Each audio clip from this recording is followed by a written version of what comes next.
A partir de agora, a música da sua vida, cinema, esporte, literatura, prestação de serviços, notícias. Dia Mundial da Voz, é isso? No Dia Mundial da Voz, nada melhor do que conversar com uma fonoaudióloga, que vai falar. A voz é uma das coisas mais importantes, né, de uma pessoa. Está entre tudo que é muito importante. E nós estamos na ponta da linha, queremos agradecer o carinho e a disponibilidade de tempo a Maria Lúcia Dragoni, coordenadora do Departamento de Voz da Sociedade Brasileira de Fonoaudiologia. Boa tarde, seja bem-vinda, Maria Lúcia Dragoni. Boa tarde, Regiane. O prazer é nosso de estar com vocês neste momento.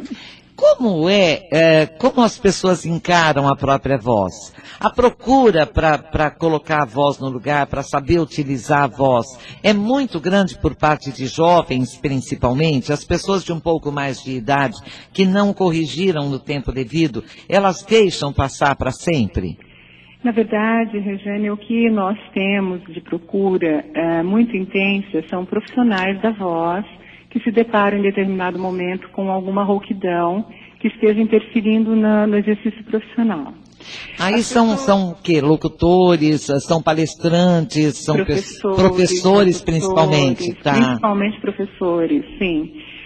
Porque, na verdade, o que acontece? De uma forma geral, as pessoas não colocam a voz em foco enquanto não sentem a necessidade de utilizá-la frente a uma rouquidão, concorda? Concordo. Nós normalmente falamos e não estamos muito atentos a isso.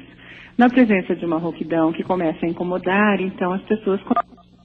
Opa. E é por isso mesmo que nós fazemos esse movimento todo, né, no entorno do dia 16 de abril, para poder conscientizar as pessoas do valor dessa voz e da possibilidade de adequá-las. Em todos os ciclos da vida, seja amigo da sua voz. Este é o tema central da campanha Seja Amigo da Voz, que a Sociedade Brasileira de Fonoaudiologia, SBFA, promove em 2013 em razão do Dia Mundial da Voz, que é hoje, dia 16 de abril. Nós entendemos, eu trabalho muito com estagiários, com os alunos da Faculdade Casper Libero, e evidentemente que aqui chegam vozes excelentes, chegam vozes não tão boas. E em determinado momento, Maria Lúcia, nós tivemos aqui uma jornalista que chegou sem a menor possibilidade de falar em microfone. Mas por aquelas coisas da vida que você não consegue explicar, ela foi contratada e imediatamente veio me pedir ajuda. Eu disse, eu não posso.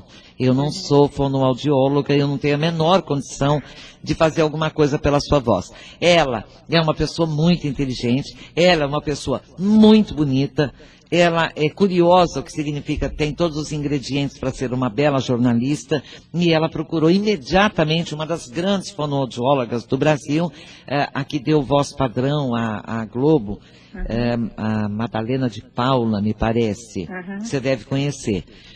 Ela procurou imediatamente, em 3 meses. Ela mudou de voz. Como é que vocês fazem isso? Como é que a fonoaudiologia faz isso? Ela muda a voz de uma pessoa. Ela tira os defeitos. Ela coloca a voz. Na verdade, após uma avaliação detalhada, para entender o que é que está acontecendo com essa voz que está alterada, que existem causas inúmeras, pode ser orgânica, pode ser comportamental, pode ser a forma como está utilizando a ressonância da voz, né? Depois de uma avaliação detalhada, nós estruturamos um trabalho para fazer as modificações. Na verdade, nós não modificamos a voz, nós aprimoramos o lado positivo dessas vozes, assim, melhoramos esse lado positivo e diminuímos o impacto de algumas outras coisas negativas. Ou seja, buscamos a melhor voz possível para a pessoa. Ok? No aprimoramento vocal, você pode trabalhar muito ressonâncias, aspectos articulatórios. A laringe estando sem nenhuma lesão, o aprimoramento é muito mais rápido, muito mais, o impacto é muito maior, porque realmente muda. Mas não muda a voz da pessoa, e sim é melhorada a possibilidade vocal dela. Agora, por exemplo, eu gostaria muito de satisfazer essa curiosidade. Pessoas que não têm nada a ver com o uso da voz, por exemplo, professores, palestrantes, locutores, noticiaristas, dubladores, normalmente os dubladores são atores, pessoas que não utilizam a voz como meio de vida, que não precisam dela. Eles devem se detectarem problemas, por exemplo, eu tenho uma sobrinha que fala muito rapidamente. Ela até que tem uma voz bonita, uma voz normal, digamos, normal. Sem grandes atrativos, sem grandes problemas. Mas, de repente, ela é um defeito da juventude? Não sei, é um defeito dela. De repente, ela faz assim, a prevenção de doenças vocais vai indicar os cuidados especiais a fase da vida. Aí eu digo, fala de novo. Eu tenho vontade de bater nela, eu digo, fala de novo. Aí ela dá aquela risadinha, né? A sua foi divertida, a dela de safadinha. Sim. Ela disse, você não entendeu? Eu não vou repetir. Eu digo, agora eu me entendi, agora você... Né? Ela faz esse tipo de coisa. E ela começou com brincadeira, Maria Lúcia Dragoni, e ela agora está falando assim. Ela deve procurar um fono? Com certeza, porque o que você está relatando, na verdade, é uma questão de ritmo de fala e talvez de precisão articulatória, né? A gente não deve dar um diagnóstico por telefone, mas a história que você está contando é bem assim. Mas ela deve procurar. Com certeza, porque, embora ela hoje não utilize a voz profissionalmente, ela utiliza a voz nas interações pessoais, em qualquer profissão que ela vai exercer. E o impacto que a nossa voz causa no ouvinte, ele é muito importante. Então, vamos pensar assim, quando você liga para uma pessoa conhecida, e num simples alô, a pessoa do outro lado já não te diz, mas você está sentindo alguma coisa, está com alguma coisa? Perfeito. Né? Perfeito. Ou se você atende uma pessoa com uma voz extremamente estridente, anasalada, você não estranha aquilo, você não rejeita um pouco essa voz? Claro. Então, este impacto é fundamental. E como que a gente encara o conceito de voz normal, que você falou agora há pouco? A voz dela é normal. Nós dizemos assim, que a voz normal é aquela produzida pelo falante sem esforço, agradável de ser ouvida pelo ouvinte e funcionalmente adequada para as funções sociais e profissionais. Perfeito. Então, algumas vezes eu tenho pequenas alterações de voz, mas ela está dentro deste quadro que nós chamamos de normalidade. E aí, tudo bem. Mas aprimorar a voz sempre é importante, porque mais dia menos dia ela vai ser mais importante, dependendo da profissão ou da ação que eu estiver fazendo. Bem, na verdade, há também um problema muito mais sério do que a beleza da voz, do que a sedução da voz, porque no dia a dia, você imagina, ouvinte da Rádio Gazeta, alguém conhecendo alguém, e dizer, nossa, essa mulher é tão atraente, mas a voz dela... Havia uma propaganda no passado, acho que não é do seu tempo, Maria Lúcia Dragoni, Sim. que dizia, você se lembra dos meus cabelos? Não, você se lembra da minha voz? Ela continua a mesma, mas os meus cabelos, que diferença! Exatamente. Ela desafinava muito, tinha aquela voz horrível, acho que feita assim. A minha voz não mudou, né? Alguma coisa assim. Realmente, a voz é um impacto muito forte em todas as relações. Por exemplo, vamos imaginar um professor, tá? A criança não escolhe o professor que é designado a ele, certo? Principalmente quando eles são pequenos, e eles ficam expostos àquela comunicação todos os dias da semana, vários meses ao ano. Se a voz gerar um impacto muito negativo, de ser muito brava, de ser uma pessoa muito autoritária, isso vai gerar um impacto muito grande nos alunos, por exemplo. Então, se você parar para pensar, nós temos recordação das vozes dos nossos antigos professores. Com certeza. Certo? Com certeza. Então, imagina o impacto que isso tem para o aluno no decorrer do tempo. Eu costumo trabalhar muito com os meus professores assim. Lembrem-se que a voz de vocês fica marcada para a vida inteira, naqueles alunos com os quais vocês falam. E é verdade que a voz começa a ser identificada desde os primeiros choros e risos do bebê, que o som produzido já traz formas distintas de comunicação? Como é isso? Não é que ela chega a ser identificada, porque os choros, na maioria das vezes, são muito parecidos em timbre, entre as crianças. O que existe realmente é uma diferenciação entre choro de dor, de fome. Choro de fome. É diferente. O choro ou da aquele fome. riso, aquele grunhir de contentamento, certo? Entendo. Então existe sim uma comunicação pelo choro. Agora, principalmente além da beleza da voz, do bom uso da voz, isso evita doenças. Com certeza, né? Eu acho que assim, principalmente essas lesões que ocorrem por causa da funcionalidade vocal, ou seja, se eu uso a minha voz com muita força, falo muito alto todos os dias, em ambientes muito ruidosos, sem os cuidados devidos de projeção de voz, etc., eu vou gerando um atrito nas pregas vocais, que progressivamente vai piorando. E acontecem as lesões chamadas calos vocais, os nódulos vocais, por uso excessivo de voz e uso inadequado da voz. Esses calos, eles causam daí uma rouquidão muito forte, chegando até limitar o exercício profissional. Mas eles podem ser revertidos com o trabalho vocal. Você acaba de me dar uma profunda alegria. Você acaba de me causar uma profunda alegria. Porque eu falo muito. Eu tenho um problema seríssimo. É conseguir parar de falar. Eu tenho essa dificuldade enorme. Eu fiz muito jogo em estádio de futebol, numa época em que 100 mil torcedores compareciam à partida, gritando muito, cantando, e o repórter no gramado com fone de ouvido altíssimo, né? E a sério risco de perder também a capacidade auditiva com o tempo, e tinha que gritar muito. E eu sempre tive um certo receio, qualquer coisinha que eu sinto na garganta, eu digo, será que eu estou finalmente fazendo calo na corda vocal? Eu não vou procurar. E você disse que causa uma rouquidão quase que insuportável, é isso? É assim, olha, é progressiva. Então, você vai ficando cada vez mais rouco. Mas eu não estou rouca.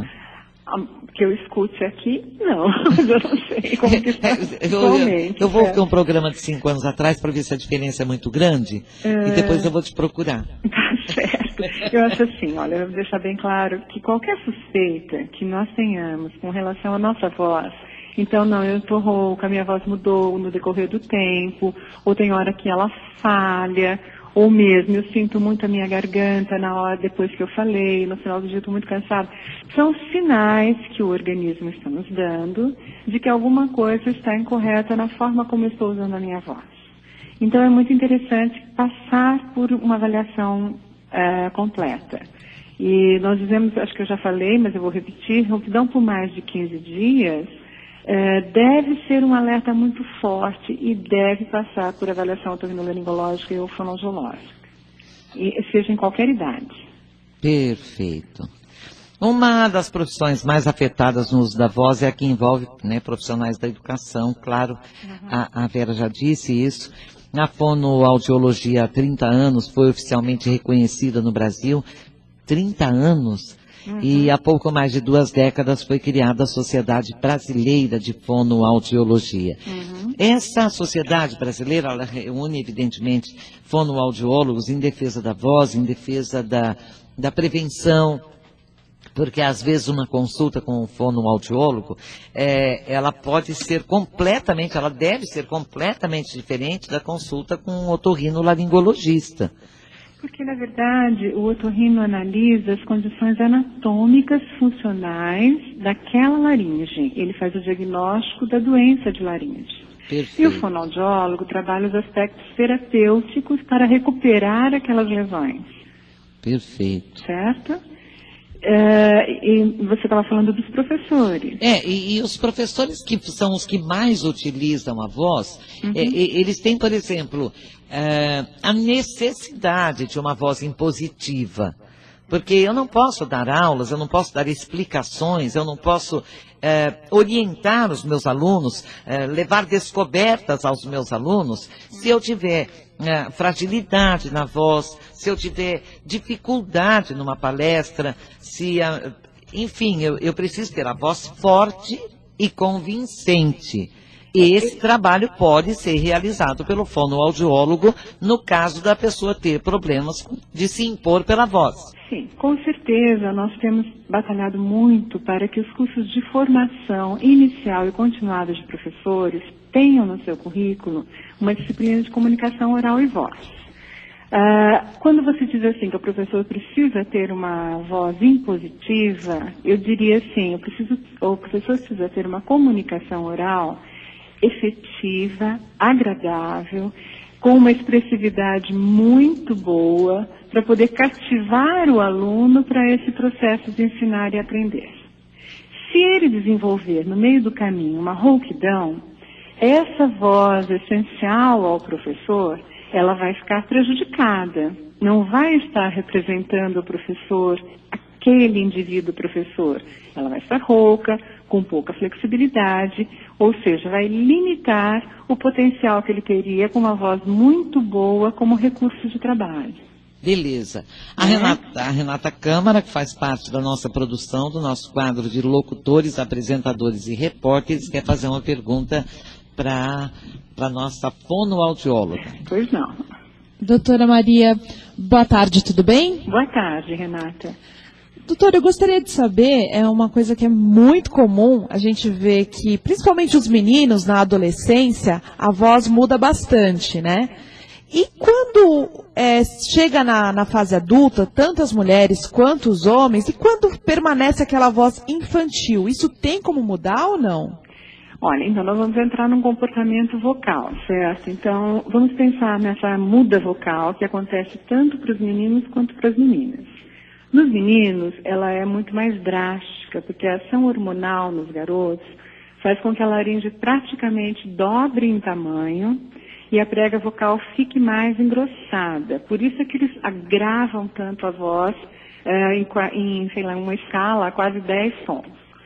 Nesse momento, a voz deles é muito instável e, aos poucos, ela vai se estabilizando. Nós temos aí, nesse momento, 2 possibilidades. 3, a voz estabiliza, ou ela fica extremamente agravada, ou ela fica um pouco mais agudizada e, como você disse, um pouco mais infantil. O ideal é que ela estabilize. No caso das meninas, essa transformação é menor. E é muito mais frequente você ver mulheres com essa voz infantilizada, né? Elas ficam com aquela voz mais agudizada, mais fininha.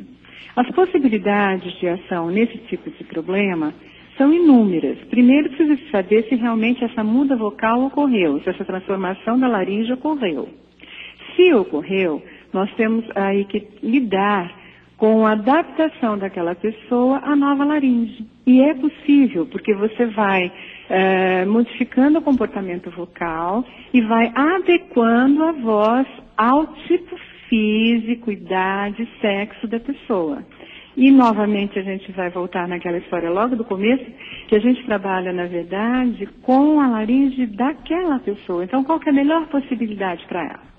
Os aspectos que são mais trabalhados nesse caso são ressonância, relaxamento da laringe e estabilização dessas vozes. Não sei se eu consegui te responder, mas... Não, deu para entender, sim. Agora, sim, uma dúvida. Você falou, né, que tem esse problema da laringe, para essa voz às vezes ficar um pouco mais infantil. Pode também ter um problema emocional, aquela mulher que chega na fase adulta ainda com aquela voz infantil? Olha, com certeza existem alterações de laringe relacionadas ao nosso emocional. Principalmente porque a voz representa esse nosso emocional. Então, quando nós estamos mais tensos, mais chateados, isso aparece na nossa voz. Quando estamos extremamente chorosos, muito cansados, aparece também. Existem, sim, problemas relacionados ao emocional, que também conseguem ser revertidos através de comportamentos vocais diferenciados.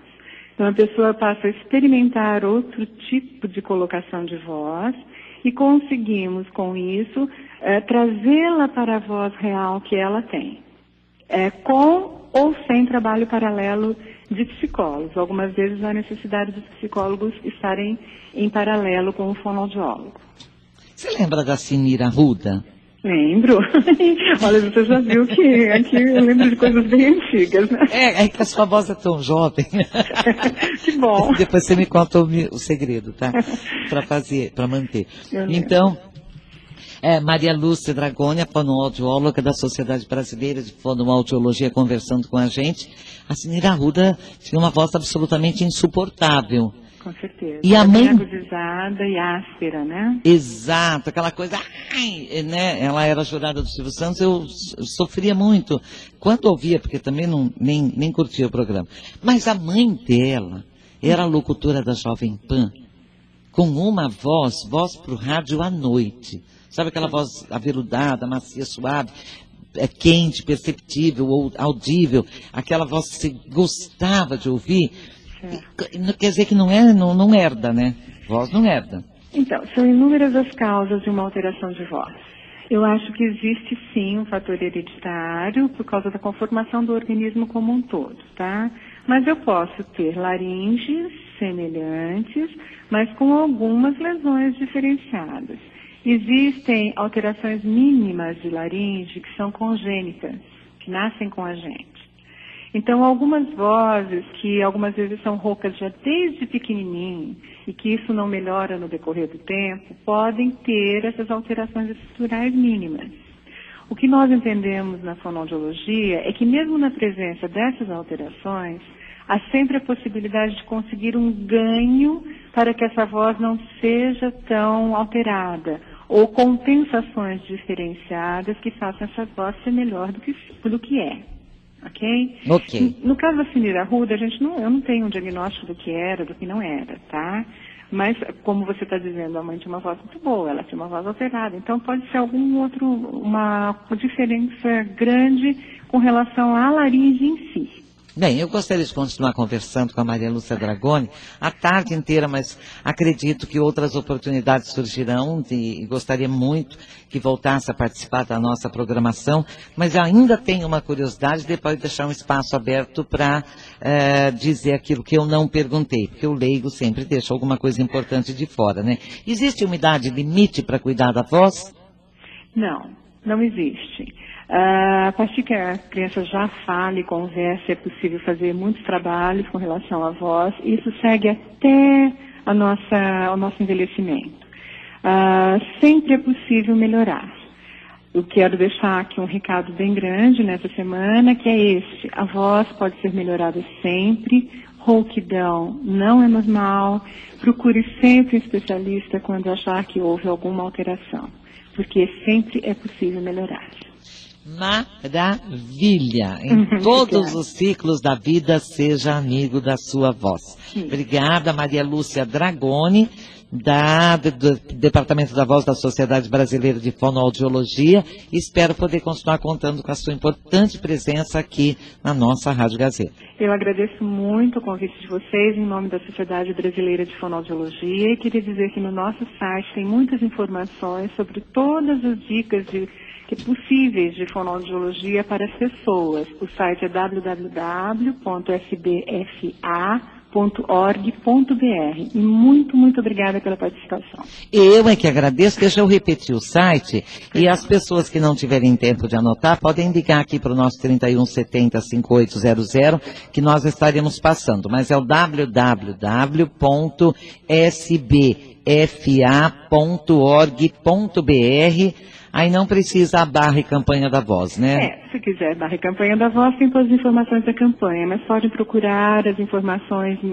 por exemplo, respostas às perguntas mais frequentes sobre determinados assuntos da fonoaudiologia, que é muito interessante para toda a população. Muito obrigada. Gostei demais de falar com a Maria Lúcia Dragoni. Obrigada. Obrigada. Uma ótima tarde. Tchau.